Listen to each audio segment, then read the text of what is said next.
And I'm going to start the recording as well. Great. And I will keep my introduction short. Would you like for me to go ahead and launch the poll? Yeah, that'd be great. So welcome, folks. As you're joining, please take a moment to fill out the poll that you'll see on your screen, and that just helps us get a sense of who's attending today. We should have a good crowd, a good mixed crowd. So we'll help Charles kind of tailor his presentation. So if you could take a moment, and then we'll get started in the next 5 minutes or so. Here's the poll. Yeah. Are you able to see the poll, Charles? I can. That's very helpful. Yep. Great. So thanks everyone who's just joining. We'll get started in a few moments. Thanks for joining our third in a three-part series. Excited to have you with us today. I know at this time of year, there's a lot of competing priorities, so we appreciate you guys taking some time out to do some learning. We'll get started in the next few moments. And if you haven't had a chance, please take a moment to fill out the poll that you'll see as you're signing in, so that Charles can help tailor the presentation to the type of audience we're dealing with and who's in the room.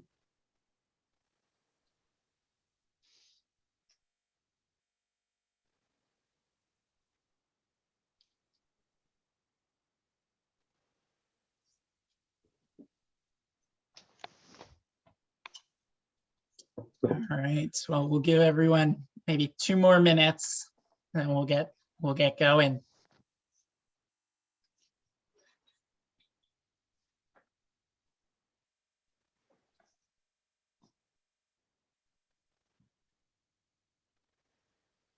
And if you haven't had a chance yet, please take a moment to fill out the poll. Just helps us know who's in the room.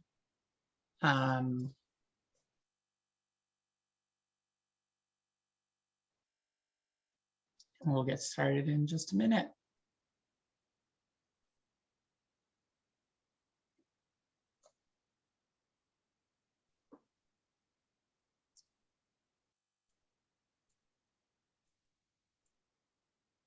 Great. Well, Lindsay, would you think we should get started? Yeah, let's do it. Kind of seems like the attendees are arriving. Well, thanks everyone for completing the poll. That's super helpful to see kind of a good mix of, beginning and experienced farmers. And then, we have some folks joining us who aren't farmers, but might be interested in the topic. So really thank you for joining us and for attending today. So this is the third in a 3-part series called Protecting Your Crops. The first 2 series, one focused on OMRI certified insecticides. The second focused on pest management strategies. And this third one is focused on weeding, and particularly flame weeding. So we're really excited to kind of wrap up this 3-part series. And if you're interested in learning more or hearing more from the first 2 series, you can view those on the Common Grain Alliance website. So if you go to commongrainalliance.org/webinars, you can find a link to those recordings. And VABF, I think, has some links as well to those for folks. So again, those are resources if you ever want to learn, and hope those are useful. And just really quick, for those who don't know, I wanted to introduce Common Grain Alliance and then pass it off to Lindsay to do the same for VABF. Common Grain Alliance is a network of farmers, millers, bakers, chefs, and everyone in between throughout the Mid-Atlantic focused on building a market and a very specific kind of regional grain economy in the Mid-Atlantic. And that group really got together when they started looking at the local food plate and seeing that, hey, you know, while staple grains and are a big part of what we eat, they're not necessarily talked about in the local food conversation. And there's an opportunity to be doing more around that. So as an organization, we do education like this, a number of networking and kind of market facilitation, just helping folks find opportunities, and are building out more of a variety selection program too. So it's a good opportunity if you're interested in grain farming to get involved and learn from your peers and folks who have kind of been testing the waters in the Mid-Atlantic over the last however many years. So with that, I will turn it over to Lindsay for VABF. Thanks, Ben. VABF stands for the Virginia Association for Biological Farming, and we are a 41-year-old organization, the leading nonprofit in Virginia that is promoting, advocating for, and educating about organic and biological farming and gardening. You can join our network of organic and sustainable farmers and gardeners by signing up to be a member on our website, vabf.org. And we also have a monthly newsletter that goes out that keeps you apprised of all kinds of events and educational opportunities, state and national sustainable ag policy, gardening and farming tips, book reviews, recipes, and a lot more information. We do appreciate your support. And if you become a VABF member, you can get discounts to all of our events, including our annual conference, which will be in person again next January. You can promote your business and farm on our website. We have events, classifieds, and job opportunity listings, and also partner discount codes. So with that, we appreciate y'all being here today. And we have Charles House talking to us today about flame weeding. He has been gardening professionally since 1983. He has worked in crop science research and is a certified horticulturalist. His company, Earth and Sky Solutions, consults on flame weeding with farms of all sizes and works with manufacturers to optimize equipment for smaller scale farms. We're excited to have Charles here today. And with that, Charles, you can start sharing your screen and your slides. Thank you. And while Charles is getting set up, I just wanted to let folks know that we'll be monitoring the Q&A section. So please add your questions throughout the presentation, and we'll have some Q&A time at the end to discuss those. And if you have any issues, please let us know in the chat, and we'll be monitoring that as well throughout the day. So take it over. Thanks, Ben. Hi, everybody. This is Charles here, and this is who I am, who we are. And you can contact us at any of these numbers here. Contact us at waycooltools.com or earthandskysolutions.com, and you'll see some of these products that we sell at Waycool Tools and Earth and Sky here in the slideshow here. So, flame weeding for farm and garden, and the right tools for the job. And I know that some people have a fear of flame weeding and sometimes think that this is what they're going to be doing with a flame weeder. And that's not the case. We're using a tamed flame. So flame weeding has been used, throughout history to reclaim fields. Burning has been known to regenerate growth, improve soil, and it's been used, for many generations. But flame weeding is not as new as you think it is. It's been around for quite some time.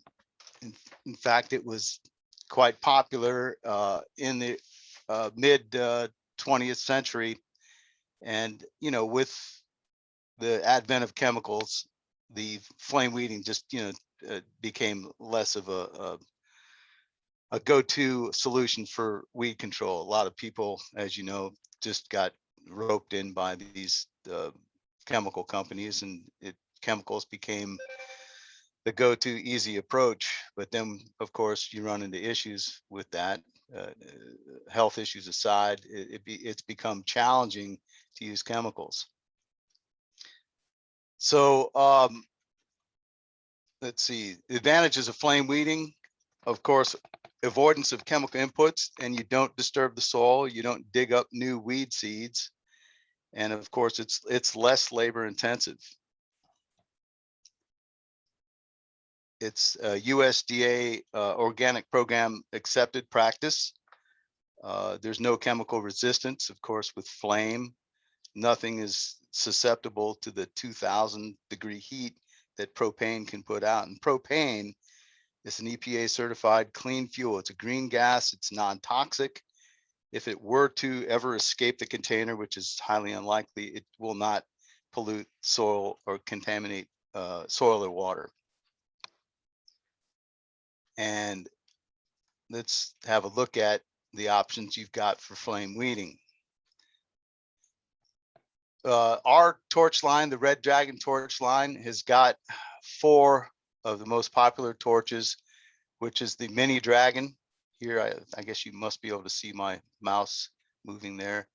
The 100,000 BTU torch, the 400,000 BTU torch, and the 500,000 BTU torch, which is the original Red Dragon torch. And this gives you an idea of what the flame length is, and we'll show you a little bit more about that in preceding slides. The Mini Dragon, we've got the Mini Dragon is a 25,000 BTU torch. I call it a heat hoe. It's a real neat torch. It operates off of a small gas bottle, which attaches here, and you can get fairly close to your crop plants.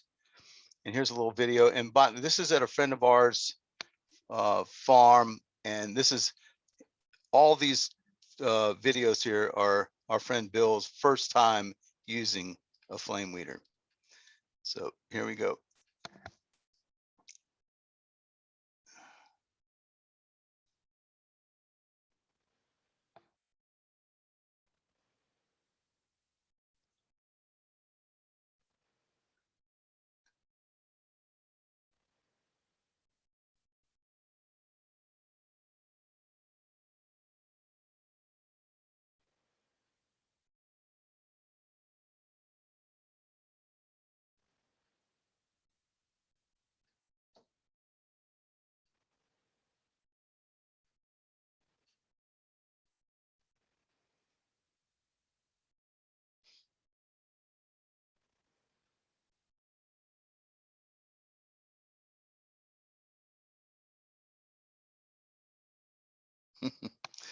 So you can see that it's making the weeds change to a different color of green.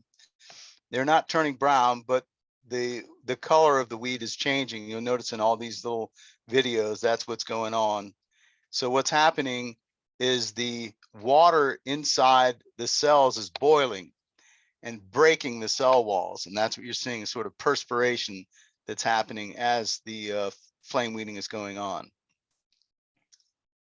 So here's another video of that.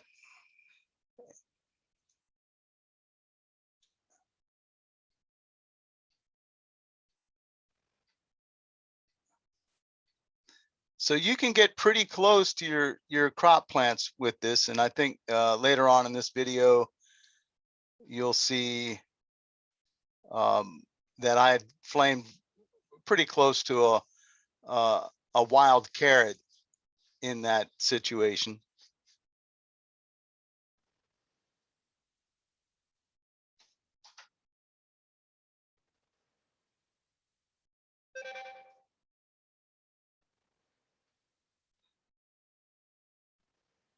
Okay, so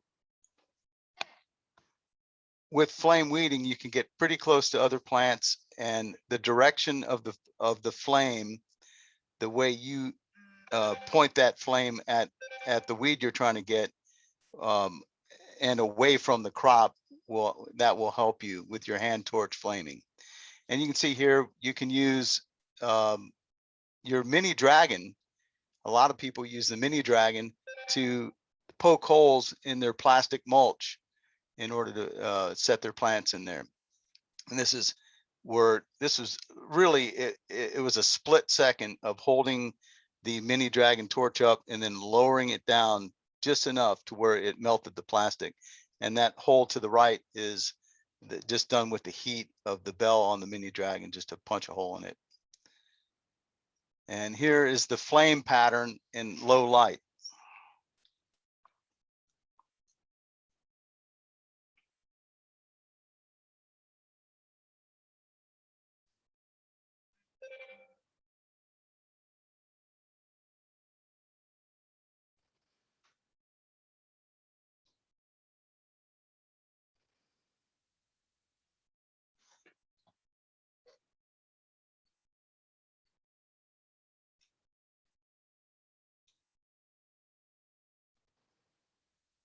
Okay, and I hope that's not too loud. The sound on this is not too loud, and I can't hear feedback right now, but I guess you need to adjust your volume on your computer if the noise of these torches is too loud. What that is it's air being pulled in to the torch, and that's just sort of a jet noise sort of sound. So in low light, you can see the flame pattern. So that's something you might want to do with your torch, is go into the garden or into some area like a driveway or something, and just use your torch in low light to get used to the width of the flame at various torch angles. You notice we're using the torch straight up and down and at an angle to show the pattern that you can get from the flame in those positions. The next size up torch, of course, that mini dragon hooks up to a little 1 pound cylinder, and we'll see more about that later. The next 3 torches connect to a barbecue grill tank. You can connect it to the backpack flamer tank, which is a 10-pound tank or a 5-pounder. Any type of propane cylinder that's got a POL valve on it. It's 100,000 BTU, and here we're flaming kind of close to some cilantro that just overwintered. A lot of these videos we've done in early spring.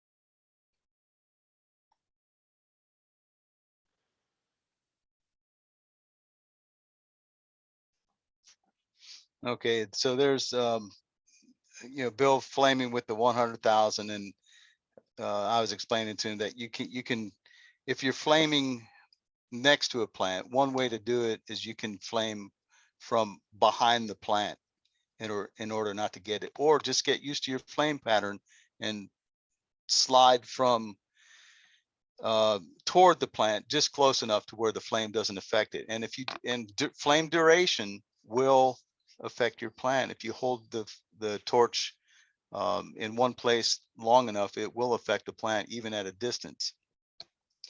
And the zone between the end of the torch bell, and the ground is a heat zone. That's going to be that temperature, as high as the flame is. So if you're next to a plant that's, say, only 4 inches tall, and you get a little too close, it'll get the whole plant on the one side. And that's something you'll need to experiment with. You may end up If you get close enough to your plant with that heat zone and it does get the whole plant, likely it won't kill the whole plant. If it's mature enough, it may survive, but you'll get damage and it'll have to regrow. So that's something that you'll need to keep in mind when you're flame weeding. Now here's the flame pattern on that 100,000 torch. Again, sorry if this is too loud.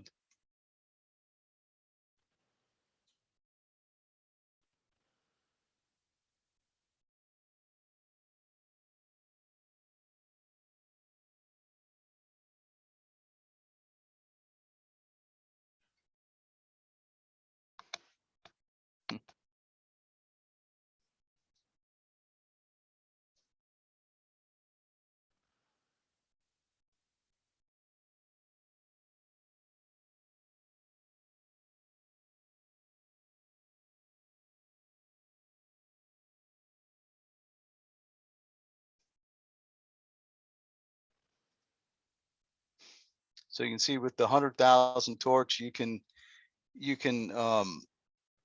just barely touch the soil using the end of the flame, or you can mushroom that flame out so it's a wider flame. That's the same case with any of these torches.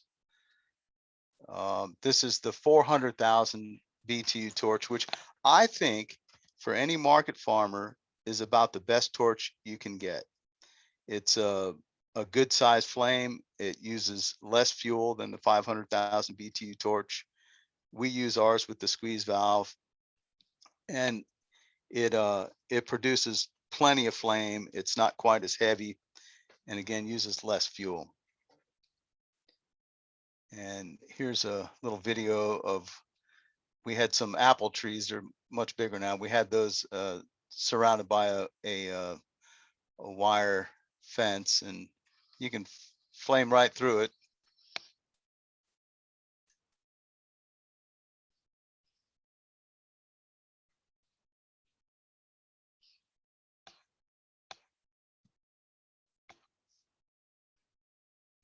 Okay, and you can see that that happens pretty quick. It doesn't take very long to kill a weed. A weed, it's a split second is enough to boil that water and break the cell walls. And here's that torch in low light.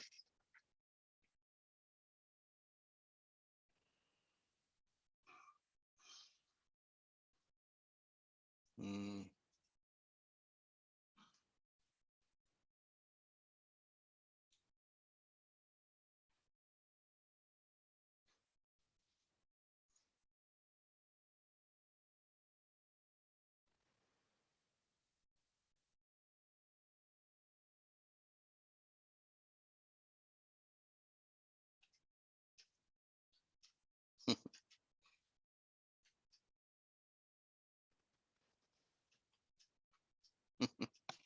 Okay, so that's the 400,000, and I hope you can that these videos are enough to show you the potentiality of these torches, the flame pattern that you can get from it. This next video of this, you'll see that you can take that big torch and actually come out with a smaller flame. And again, you can do that with any of these torches.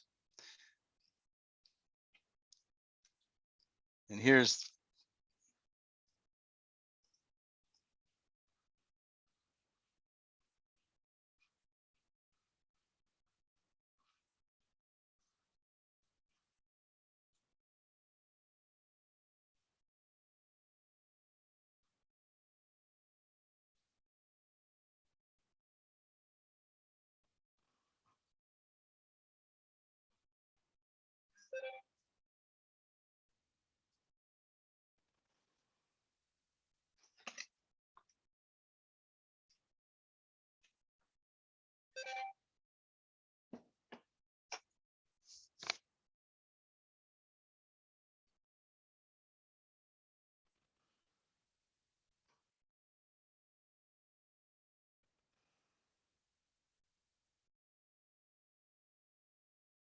okay.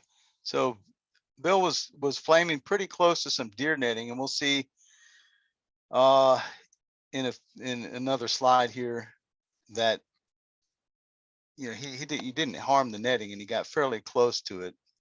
And also, this was Bill's first time, our friend Bill's first time using any flame weeding equipment. And you'll see he did a pretty good job. There was a few missed areas in it. On the left here, you can see the deer netting, and you can see it wasn't quite flamed as much up through here, but there are your dead weeds in here. You can see here fairly close to these other plants. It looks like we have some irises there, fairly close to those. And that was with, I think that was with the 400,000 BTU torch there. So even with a bigger torch, you can get pretty close to your crop plants in some situations. That would be like, for instance, if you're growing tomatoes or something like that, that's got a stem to it where it's not all leaf, you can get pretty close with a big torch, and you can move a lot faster with a larger flame. Again, that's why I like the 400,000 BTU torch. And here's that 500,000 in low light. And you'll see that I was toggling the flame, and that is without the squeeze valve. I'm just using the needle valve on that.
Okay. You hear the spring peepers.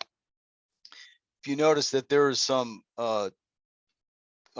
places in that video there where the flame pattern seemed to change a little bit, where the flame would hit a deflection, something maybe a little bit larger, a dirt cloud or something like that. That's going to change the flame pattern. If you're flaming in soil that's got a lot of clods in it, you'll find that if you're flaming from one direction, that if the flame hits, say, a dirt clod that's big enough, what's behind that clod will not be affected by the heat. It's like a shield. So it's something to keep in mind when you're doing your flame weeding. Let's see here. Here, this is an illustration of the squeeze valve. It comes in a few different sections. You need to assemble that when you put it together. It's a great tool. It's basically the same as the needle valve, but you have a plunger which incrementally opens the fuel port. So you can control the intensity of the flame and of course conserve fuel. So that's a good option. We like the squeeze valve. We use that on one of our torches. And here is, well, you've seen it, but here's a little demonstration of the squeeze valve.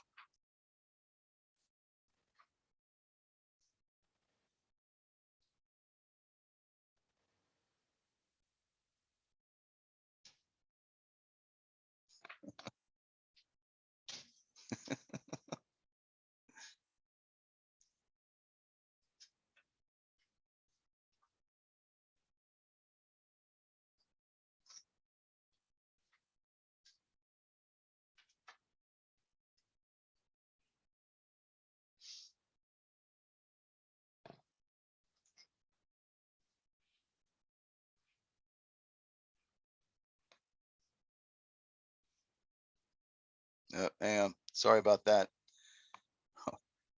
If it's too loud, I'm turning it down. I'm sorry if it's too loud. Go ahead and.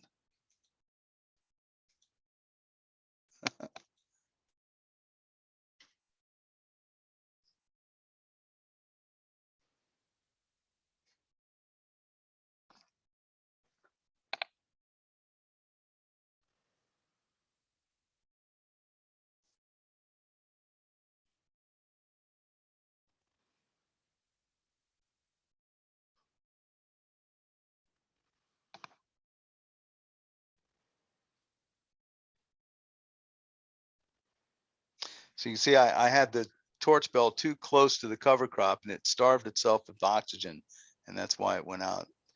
It's another reason why I carry the spark lighter in my pocket. Hey, Charles, this is Lindsay.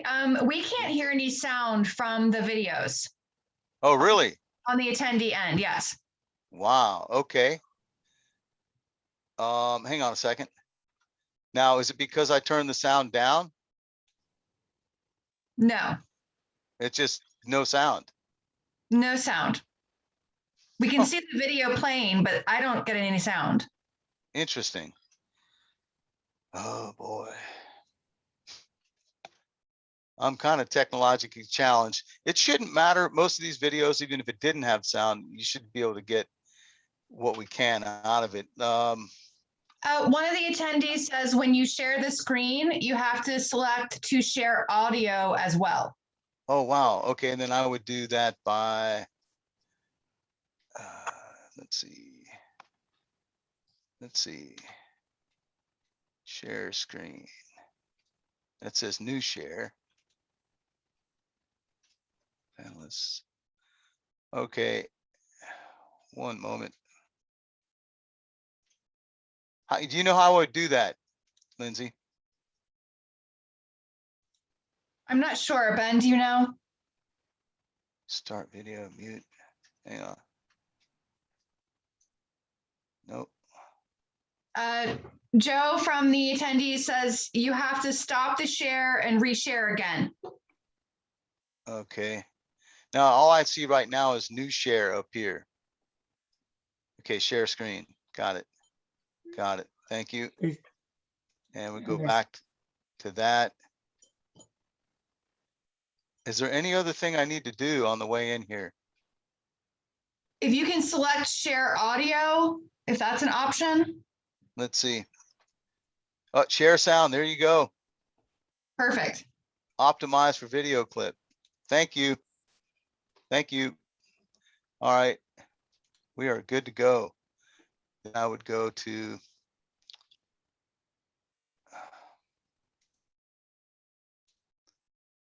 do you know how to make this top panel go away so I can get to the controls on the PowerPoint?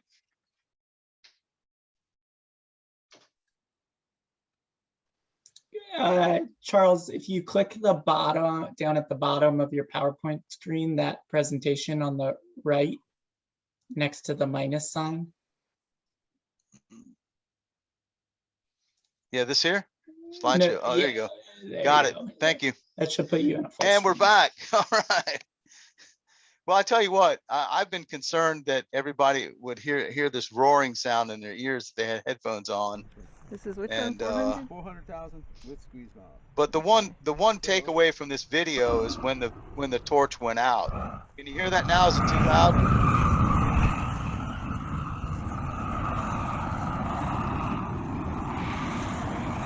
There we go.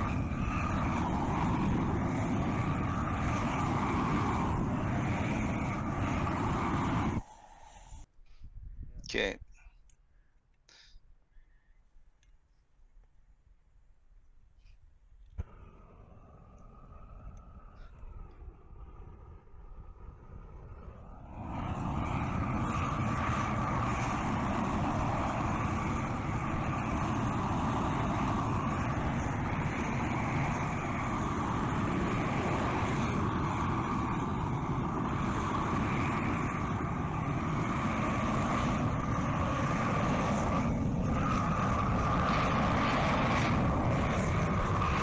Okay, so yeah, the one takeaway from that video is the fact that if you get your flame, the torch bell, too close to the ground, or in this case, it was sort of too close to a cover crop, and it was starving that whole area from oxygen, so it blew the torch out.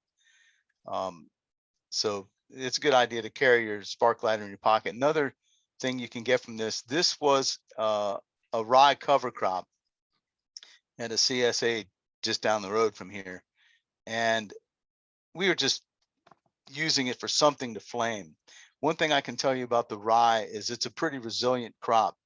It will come back. We went and we ashed it. We brought it all the way down to the ground, but you still had a living crown, and it came back from the crown. Grasses are like that. They're pretty resilient, but you'll see later on that many farmers, and many row crop farmers, are using rye as a cover crop, or a rye hairy vetch mix as a cover crop, and they're rolling and crimping it. And you can find out more about that from the Rodale Institute. We've been working with them over the years, and what we've done is we've utilized flame weeding to suppress the cover crop. Once it's crimped down, it'll lay flat, and when you have a good stand. And what has happened is once they lay the cover crop down, it will want to regrow, right?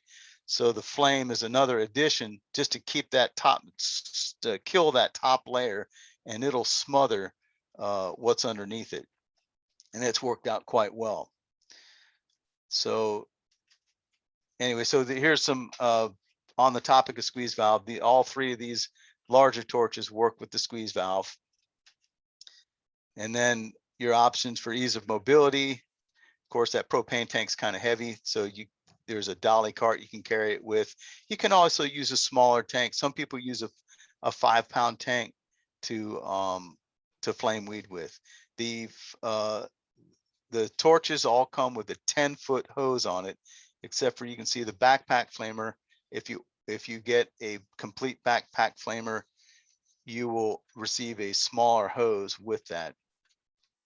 So it's got a shorter hose, and of course that's a good thing, just to keep you from tripping over it and getting tangled while you're carrying a backpack on your back with a propane tank.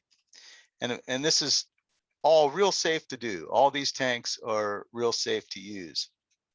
We'll get into some other aspects of that in a minute here. So your fueling options, of course, for your smaller torches, you've got your 1-pound cylinder. There are 1-pound refillables on the market, and we were at one point working with a company out in California for a lighter, less expensive refillable cylinder, and we'll likely be doing that at some point in the near future, again at waycooltools.com. Another neat thing for your mini Dragon, if you like to carry that with a backpack flamer, is this coiled up deal here. That is an adapter where you can connect to your mini Dragon here and connect that up to your tank, be it a grill tank or a 10-pound backpack tank. And the walk behind vegetable bed flamer, real neat tool, straddles the bed. It's got 5 of the 400,000 BTU torches on it. And one good thing about what the walk behind bed flamer does is it'll eliminate mist areas. It's going to give you a contiguous flame across the bed where you just walk, and it happens a lot quicker too. It's simpler to use. And here we are. This is just a little demonstration of it on those rye beds. I like to light with a mini Dragon. You can light it with a spark tool too, but the mini Dragon's always a nice, safe way to light it.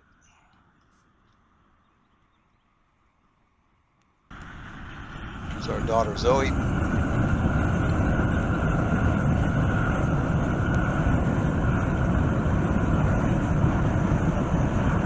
I adjust it up to probably about 50 PSI on that regulator on it.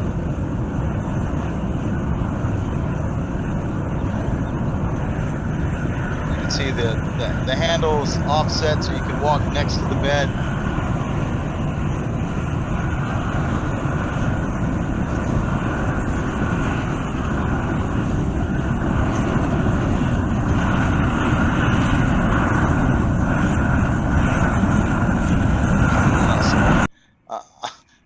very concerned about the volume here, and I'd like to be able to turn it down. I hope that's not too loud. We'll go back here.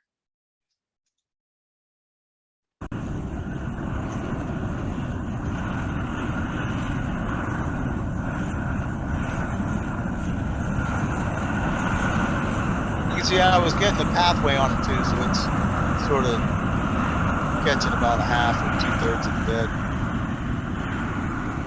Just go back up the other side.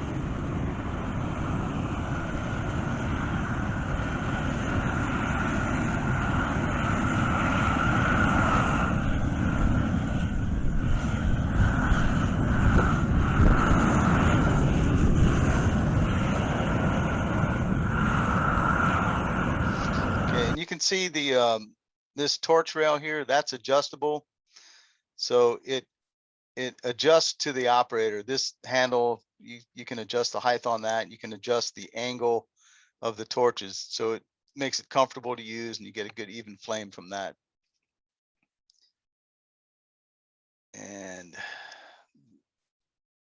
this is the cover crop after it was flamed. As you can see, it's starting to wilt and die. And then this is the same beds after the fact. It you can see it's more or less dead, but you can see it's starting to grow back. And it again, the rye will grow back. This was something we just used because it was something to flame, and we were helping with the beds over there. This is actually a few renditions of the bed flamer, and this is really what it's known for, is pre-emergent flaming, which is really a lot of what you're going to be doing on a small scale farm, or even a larger scale farm. Vegetable bed flaming is mostly done prior to planting.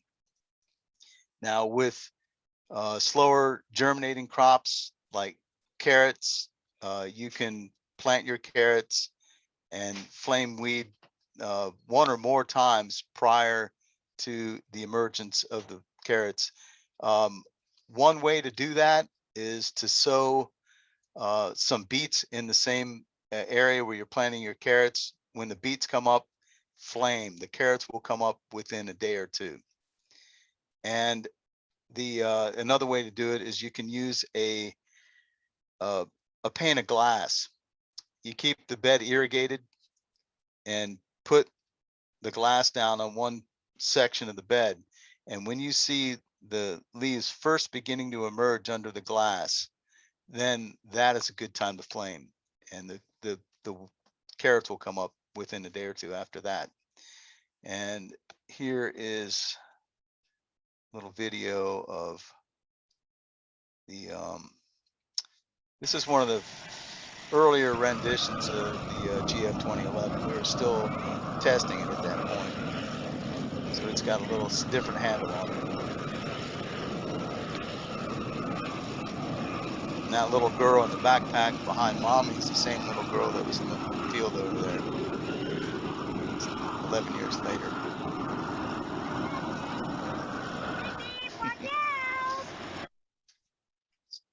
So, and you can see you can use it in a greenhouse situation, in a field situation. It's a real neat tool.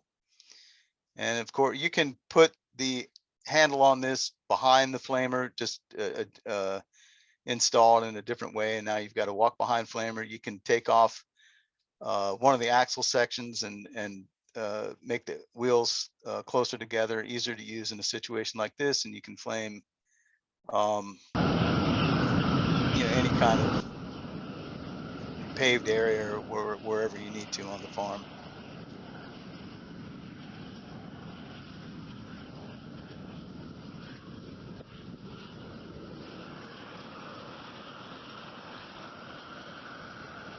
See, that's a little different there too. The design on that little flap has kind of gone away and turned into kind of a stand. The other things you can do with this is you can shut off the individual torches by adding a ball valve.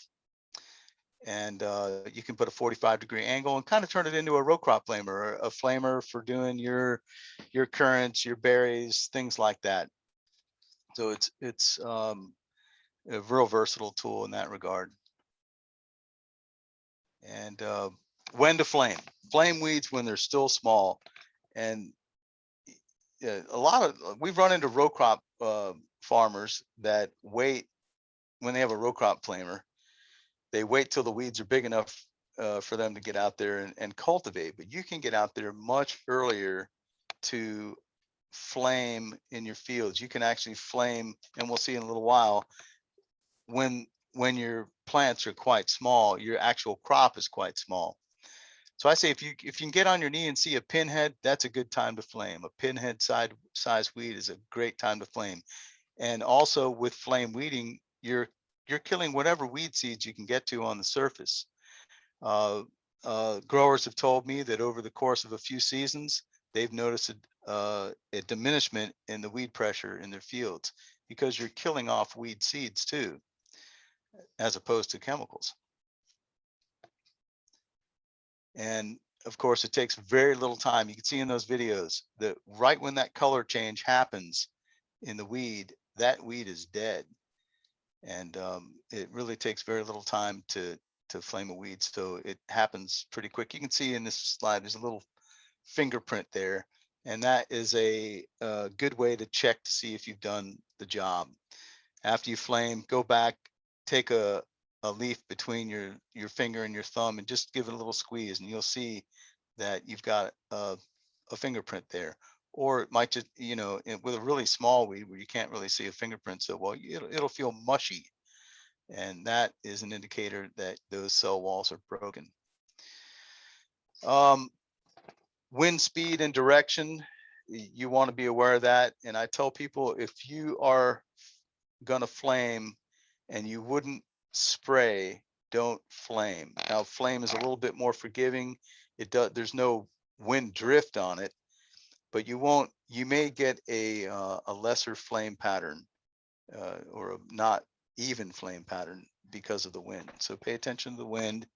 And of course the wind, if something does catch on fire, it could move it somewhere to where there's more combustible material. So if there's a lot of combustible material in the area, you may want to clean it up before you flame. Of course, don't flame poisonous plants like poison ivy, oak, or sumac. They'll volatilize just like any other moisture in the plant leaf. That poison will volatilize and get into the atmosphere. So if you're in an area where there's a lot of that, don't do it.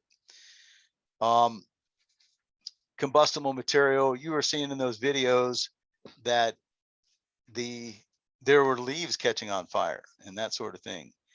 Well, that's going to go out on its own in a situation where it's not windy, or if it's not up against something where it will harm something. That little piece of combustible material will burn itself out within a few seconds. Of course, use caution. Have water available to put the flame out. But you'll notice when you're flaming, if something catches on fire, it really most of the time in a row crop situation or a garden situation is not going to be a big deal. And of course, wear shoes when you're flame weeding, because you can always use those to step on whatever you need to that may need put out. Safety check your equipment before each use and begin at the fuel source. You start at the tank, and we'll see a little bit of little video. It's got some video of leak checking your equipment. You want to make sure you don't have any leaks. So you start at the tank and you check each connection from the tank forward to the torch, just to make sure that you don't have any leaks.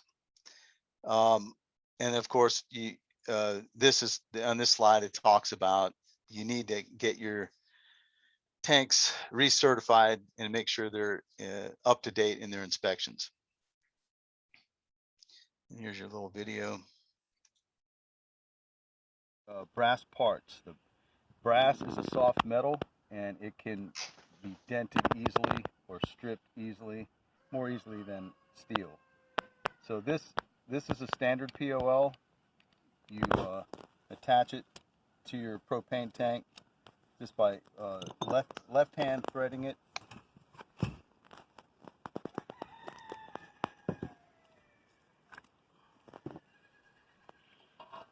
This goes the opposite way that you normally do a normal fitting. It goes left-handed thread onto your tank. Another type of fitting that you can get as an option is a hand tightener. Same thing, left hand threads, hand tightens into the fitting. This fitting comes standard with the 100,000 BTU torch. And this is a quick disconnect. You know, we've made our system work with this and the quick disconnect. This is the end of the hose where normally you would have your POL fitting. You can put this fitting on the end and it connects just like that. It's a safe fitting, quickly disconnects, and you just thread that into the tank like that. Now, another thing you want to keep in mind for safety is to check your POL fitting. Now you notice this one has got a couple of cracks that can happen over time. It'll dry rot and get cracked. So it's easy enough to remove this with a knife and then just replace it with a new one like that. Simple.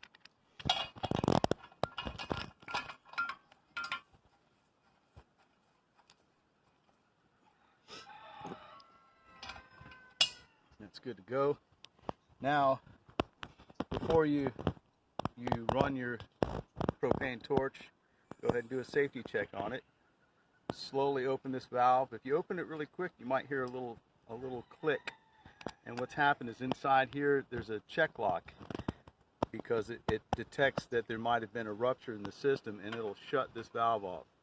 And it either won't work or it'll go real slow. But so go ahead and just, everywhere there's a connection. See, there's a connection here, another one here. Just go ahead and put a little bit of this leak check. With most of these torches, you'll get a little bottle of leak check just like this, and just go ahead and do a safety check to make sure that you're good to go. Now, another neat thing about this valve, and cameraman, just watch out, you can disconnect it like that. And this tank is on, but the valve shut, and that's how that works. So it's a safe tool to use. There we go. Okay, so in that video where I disconnected that quick disconnect from the valve, and you saw just a little bit of vapor escape right there. That is not how you would disconnect that fitting. You would shut the tank off first. But if you did, that safety feature comes into play. Brass. Here's a little bit more information on that. We already went over. You just make sure you inspect your equipment. That O-ring, it's important if it is cracked, which it can every couple years or so, you may notice that it starts to dry rot. It can also shrink. And so it's something that you'd want to replace. You can get those on Amazon. They're POL O-rings, and they're really common. They're like 30 cents a piece. You can get them just about anywhere. And yeah, do not over tighten your equipment. And I talked about in that video, brass is a soft metal, and you could crack a brass fitting or strip it by over tightening. Just tighten it down just so much. And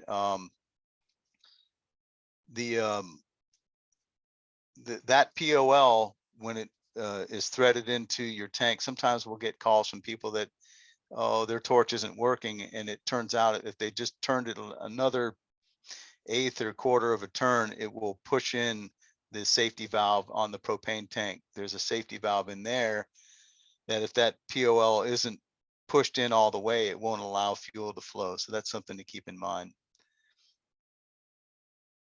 And yeah, here's your information on that. You can get these little kits that have a few of these quick disconnects and the quick disconnect fitting there. It's a good thing to have if you're using more than one kind of torch. It's just easier to do than unthreading it from the tank. And here we are with our information on leak checking. And this is what you'll see. If you do have a leak, you'll see little bubbles like that. And the leak check that comes with your torch is a really neat thing. Some people use soapy water, and if you don't have anything, that's a great thing to use. But this leak check solution is a great thing to have. Your propane man has got it on their delivery trucks all the time. If you ever needed any of that, and you have a propane service, you can always ask your propane guy for some. Probably happy to give you a little bit. And of course, never use an open flame to check for leaks. Now we're Lindsay, we've covered all the hand torches, and we're about to get into some tractor mounted stuff. And after that, we'll have completed this part of it and be opened up to questions. And after that, we can go on and look at a lot of other equipment if anybody cares to. We've got the row crop flamers, we've got orchard flamers for doing hops and grapes and apples and any kind of fruit crops like that. That's coming up, but that won't be in this unless somebody wants to see that.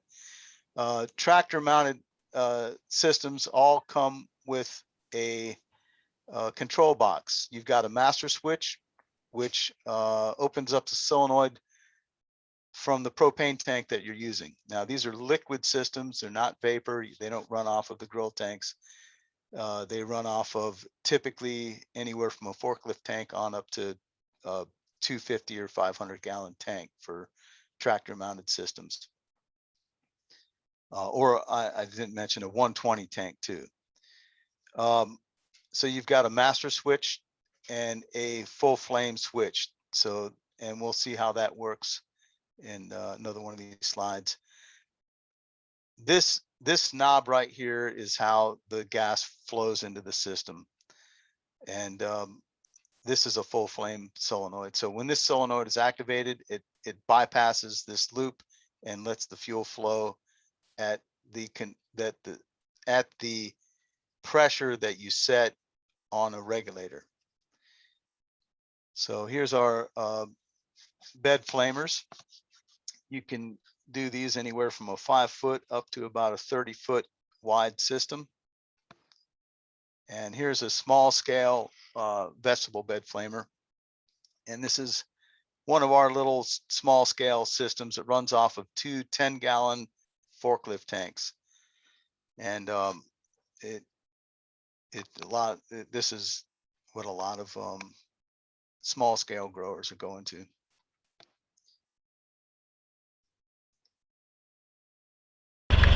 Video with that? Go ahead. Okay. So we're gonna turn our pilot controller on, open our pilot valve a little bit. Fuel tanks are on.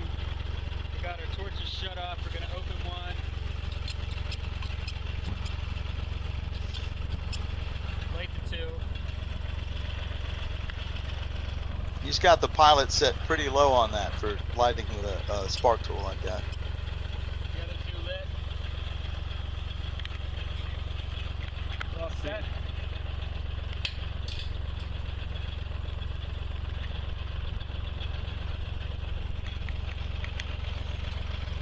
So this is a stale seed bed flaming.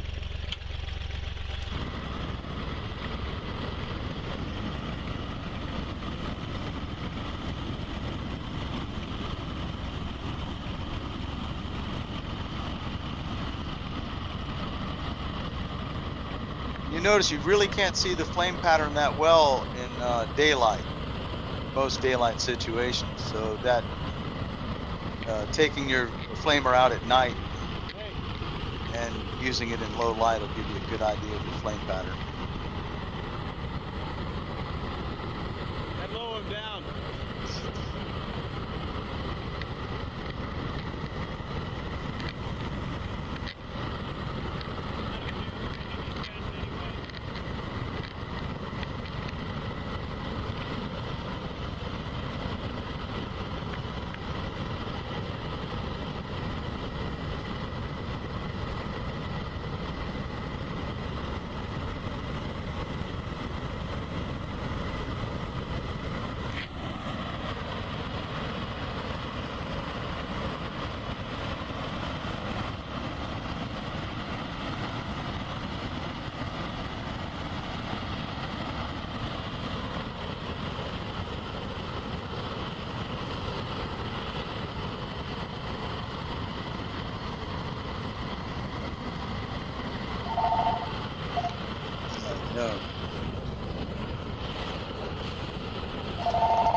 get the idea about that.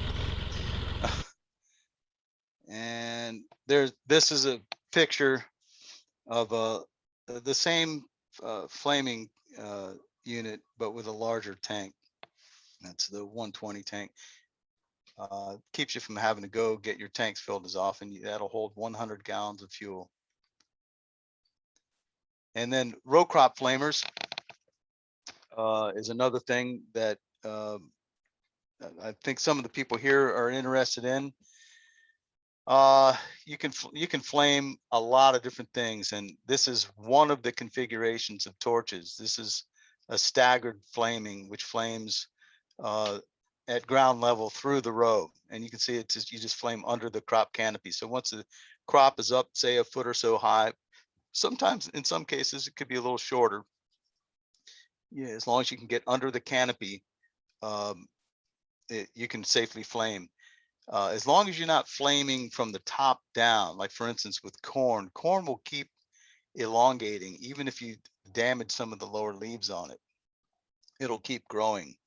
And we'll see some more information on that coming up. Here's an illustration of the cross flaming that you do with these row crop flamers. Torch flames in from the side and gets the crop row that way. And there's various torches available. These are the three main torches on most of our equipment. The bottom one, the LT 1/2 by 6, is pretty uncommon. We don't normally use that, but in some real close row spacings, I've got one we're doing this year. They're on like 20-inch spacing, so we're using that torch. The LT 2x8 is the one used in vegetable bed flaming and sometimes in row crop flaming, as well as in hemp and tobacco and that sort of situation. LT 1.5 8D is the common torch used on 30-inch row spacing. And I guess this video is going kind of fast. I guess that's how it turned out in PowerPoint. But anyway, so this is a pre-emergent flaming in corn using the row crop. Now, some growers will get a row crop flamer, but a conversion kit to switch out into vegetable bed flaming parts. So you can just flame the whole field in a band instead of just in the row. And you can flame corn when it's just emerging in that state. What will happen is it'll get flamed back. A lot of people up north tell me, oh, that's like a frost, and it'll grow right back. As long as the growing point is in the soil and protected by the soil, it'll come back. You can do that once, up to 3 to 4 leaves. In soybeans, you can flame a soybean when it's in the crook stage like that, still laying down. You can see it's exposed, but you can get a flame over that. It'll kill all those other weeds around it, and then the soybean will keep growing and open up, and at that point you'll wait till it's about 10 inches to a foot high. And here, this is a situation where a grower had ordered a kit, a row crop flaming kit, which, by the way, we've got complete units in the in the row crop, or even in the vineyard and orchards. And you can also get a kit and utilize your own frames and propane tank. But this is with the larger torches set up to flame vertically instead of through the row.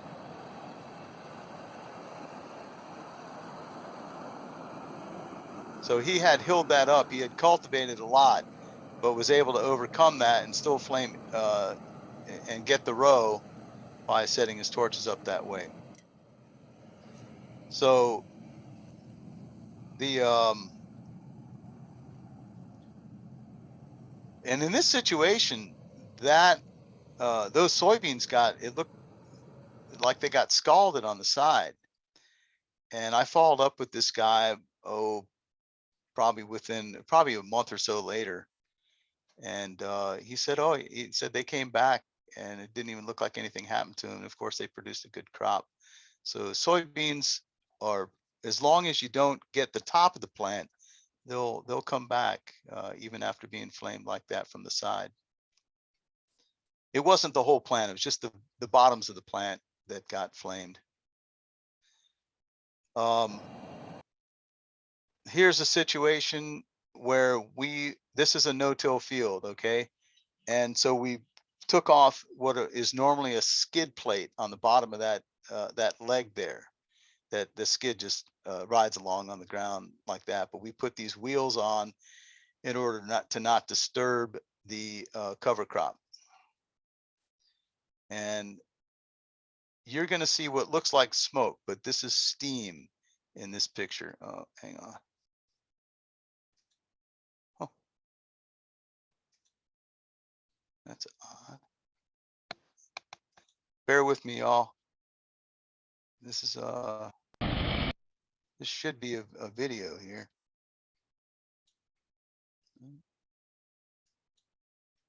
Well, if anybody wants to see this, I can put it up on a Google Drive or something. We can make it available to see up there, because this is not playing. This is tobacco, and I think I'm going to stop right about here because I only intended to go down to the no-till, but let's have a look at this because this is interesting. You can see in tobacco, you can flame.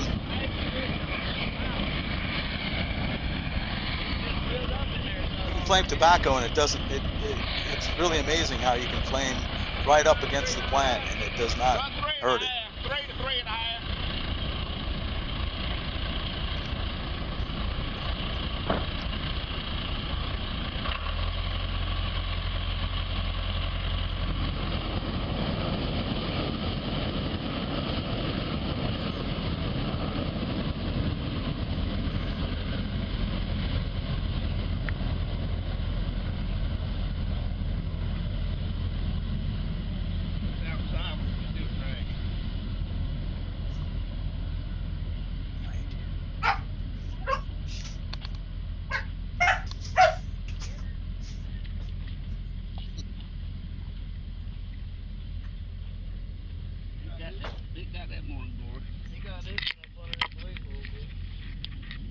There's your thumbprint test.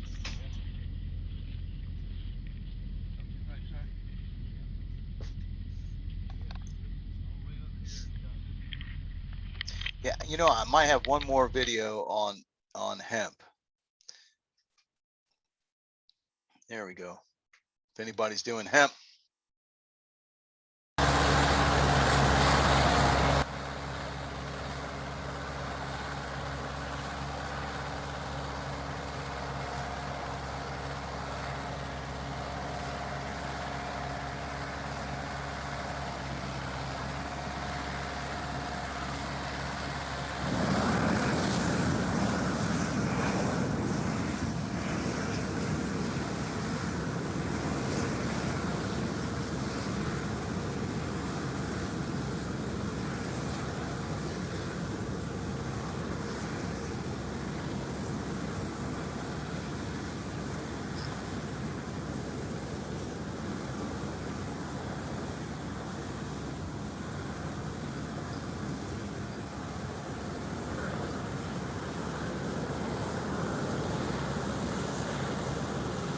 Okay, Lindsay, I think we probably ought to go to open up the questions and answers time here. I just realized we're about 1:15 here.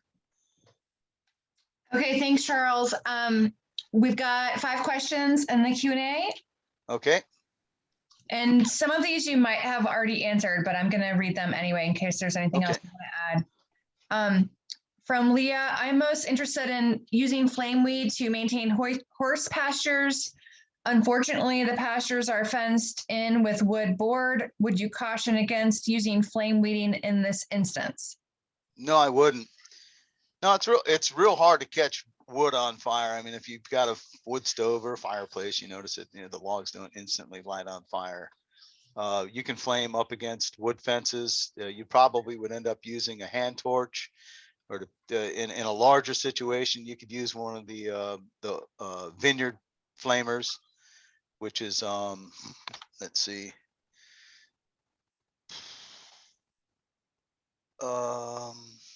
something like one of these deals where it's got an arm that goes out, and just, you can just drive along and get all your fence lines that way. That's another way to do it. Some people will use like a four-wheeler or buggy of some sort to carry a propane tank and just drive along with a hand torch like that. We also make Flame Engineering, Red Dragon makes a longer handled torch, if that is something you need to do your fence lines with more easily, say like from a vehicle. And then as far as the field goes, what a lot of people are using is either the vegetable bed flamer, or in some cases the alfalfa flamer. So the alfalfa flamer is, let's see, here's an alfalfa flamer. Hang on, let's see if this is a video that plays. Hang on. Here it is. That's a video.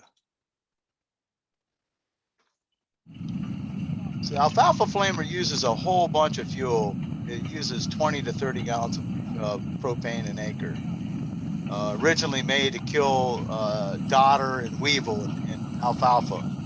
But some people use it. In fact, I've got a guy out in Tennessee right now. We've been texting back and forth this morning. He's got his alfalfa flamer running out there in Tennessee this morning. That's basically what it is it's a liquid spray system, sprays liquid propane into the ground. It gets into what I call the air voids in between the stems of the plant, and ignites on the ground by way of some pilot torches. Does a real good job, but may not be necessary for your hayfield. This guy is doing that in his hayfield right now.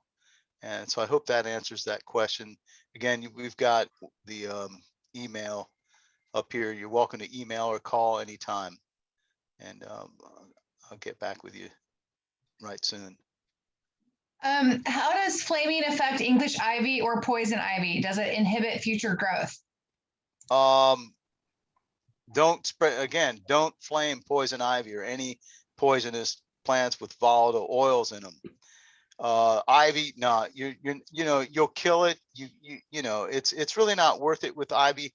Here's for instance, for one thing, it's got a very thick leathery leaf, and you notice in the video with the tobacco's got a lot of oils in the leaf. Okay, and I think that's why it doesn't get as affected. You can't, if you get a flame right on that leaf, it'll scorch it, but getting the heat near it doesn't hurt it.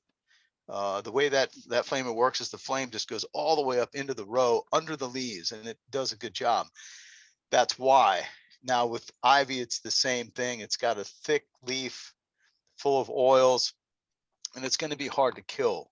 It's going to be slow going. Another thing about flaming, like when I was speaking about the clods, and you notice in the videos about the rye cover crop, is one leaf on top is going to protect that which is underneath. So I don't suggest flaming English ivy. I suggest taking a grub hoe or a tractor bucket to it to get it out of there.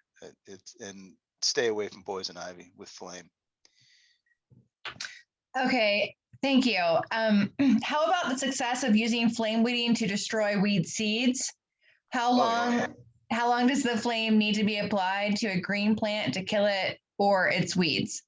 Okay, depending on the green plant, okay, a millisecond, a tenth of a second is all it really needs to get killed. Now, some leaves, you'll notice when you're using, say, a hand torch, it may take a second to wilt instead of a half a second or a tenth of a second. And it all depends on your heat and intensity, your ground speed, right? With in a tractor type situation, or even you walking with a hand torch. Ground speed, fuel pressure or flame intensity, okay, and the maturity of the plant. And so that answered the question on how long does it take? And what was your other question, Lindsay? The success of using flame weeding to destroy the weed seeds.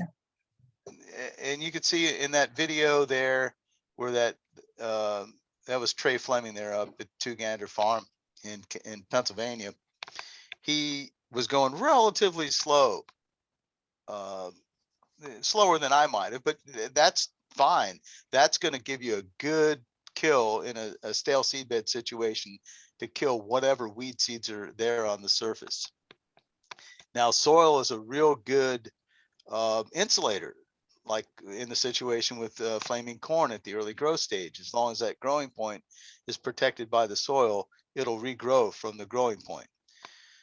So you're not going to kill a whole bunch of seeds down under the soil surface. That would some people, for instance, will do a stale seedbed flaming. They'll irrigate, wait a while, like a couple days, and then go back over it again before they plant, or even a third time before they plant, especially if you're in a situation where you've had a lot of weed pressure in that field. And are there any problems with the flame discoloring brick, concrete, or asphalt for removing weeds around the house? No, that should not be a problem. The only thing that, like, for instance, if you have something that's burning, you may get soot or something like that on it, but the flame itself is not going to discolor anything. Although, let me think. If you applied it for a long time, you could get it to discolor. We're talking an extended period of time. Some people will use flame in concrete to get a patina. Okay, but they're like hammering it with flame, just hanging out in one spot and really hitting it with flame. But typically, no, you're not going to get any kind of issues on, concrete or asphalt or now up against a building. You're going to be careful. As long as it's brick or masonry, you're good to go. Don't flame even if you've got, like, say, vinyl siding 4 inches off the ground. You're playing with fire there. You might end up melting it. You might end up warping it if you get close to vinyl siding. Okay, and then lastly, we have what are the costs of the different units of the hand torches? Oh boy. Maybe just general. Generally speaking, from the 70s to in the 50 to $80, something like that, $80-$90 for a hand torch. You can look at waycooltools.com, and they're all there. I know on our backpack flamer, you can get the backpack flamer probably cheaper at Waycool Tools than you can anywhere else. Okay, that's all the questions that have been turned in so far. Does anyone else want to raise their hand and ask a question directly?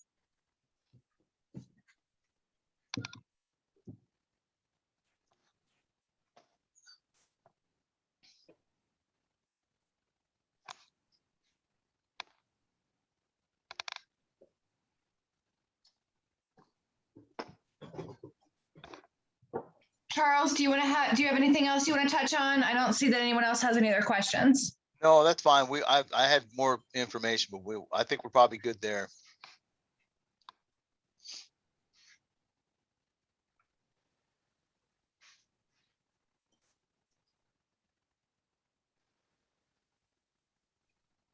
Okay, well, I don't see anything else. Thank you for your time today, Charles. And Ben, thank you. And Common Grain Alliance and VABF. If we don't have anything else to share, we can end the presentation. Cool thing. Thanks, Lindsay and Ben, and thanks everybody who participated. Great. And Charles, I know you included your websites. Do you also have an email we could put in the chat right now? Oh, yeah, yeah, the email is info@earthandskysolutions.com. Great.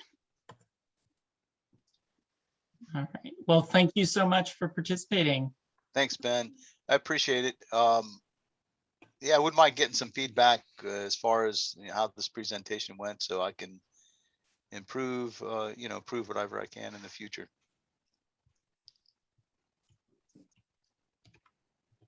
Great.